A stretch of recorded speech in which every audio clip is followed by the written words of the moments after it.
Angry relatives of passengers lost in ferry disaster pelt South Korean Prime Minister with water bottle as desperate parents hire boats to search for their children. Chung Hong-won had a water bottle thrown at him in Jindo, south of Seoul, South Korea. Families of those missing are hiring their own boats to search overnight as criticism of authorities grows. Dozens of boats, helicopters and divers are trying to rescue hundreds of passengers who are unaccounted for.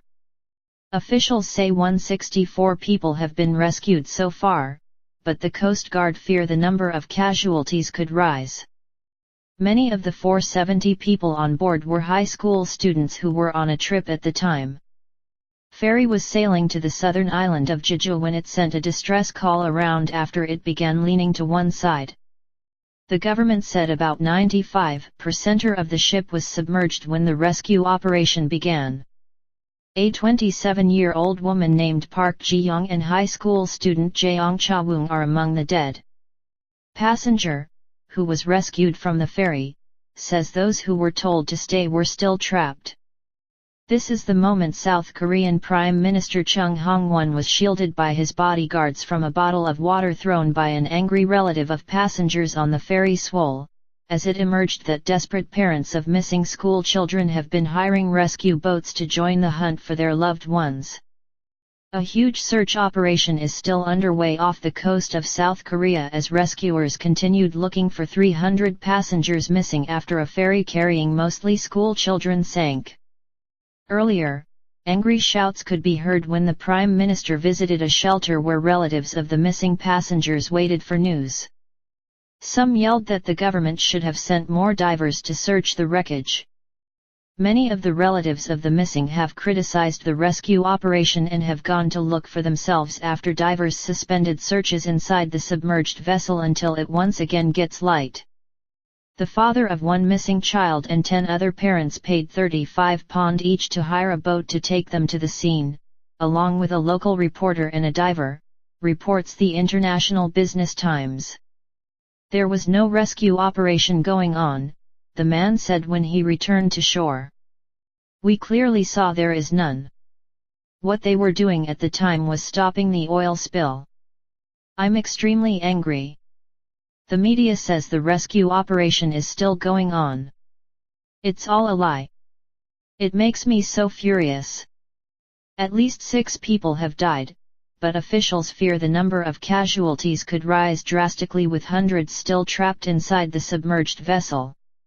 As night fell, emergency services claimed they had saved 164 people from the boat, which had 470 people on board.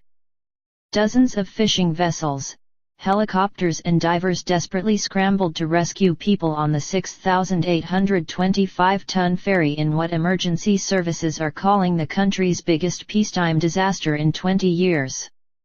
Survivors, who were taken to safety on nearby Jindo Island, described how the emergency services told them to stay on the ship, despite the fact 95% of it had submerged. Cha Eun-ok, who was on deck of the ferry taking photographs when the disaster began, said, "The onboard announcement told people to stay put. People who stayed are trapped." She then described hearing a boom before cargo began to fall into the surrounding water and the ferry started to list dramatically. The boat was sailing to the southern island of Jeju when it sent a distress call Wednesday morning after it began leaning to one side, according to the Ministry of Security and Public Administration.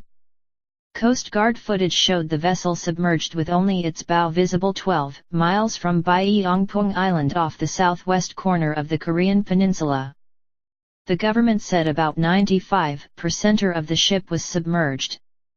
The Ministry of Security and Public Administration named 27-year-old woman Park Ji-young, a female employee of the boat operator and high school student Jeong Cha-woong as being among the victims, according to Bloomberg. As well as the passengers, there were 150 vehicles on board the ferry Seoul, officials said. An official from the Danwon High School in Ansan, a Seoul suburb, had earlier said all of its 338 students and teachers had been rescued, but that figure could not be confirmed by the Coast Guard as the search effort continued. The cause of the disaster was not immediately clear, although some survivors reported that the ship appeared to have been involved in some sort of impact. A crew member of a government ship involved in the rescue, who said he had spoken to members of the sunken ferry's crew, said the area was free of reefs or rocks and the cause was likely some sort of malfunction on the vessel. However, marine salvage expert Captain John Noble told Sky News the most likely explanation was the ferry hit an object in the water. He added that passengers would have struggled to get off the vessel soon after it began listing. There were reports of the ferry having veered off its course, but coordinates of the site of the accident provided by port authorities indicated it was not far off the regular shipping lane. Several survivors spoke of hearing a loud impact before the ship started listing and rolling on its side.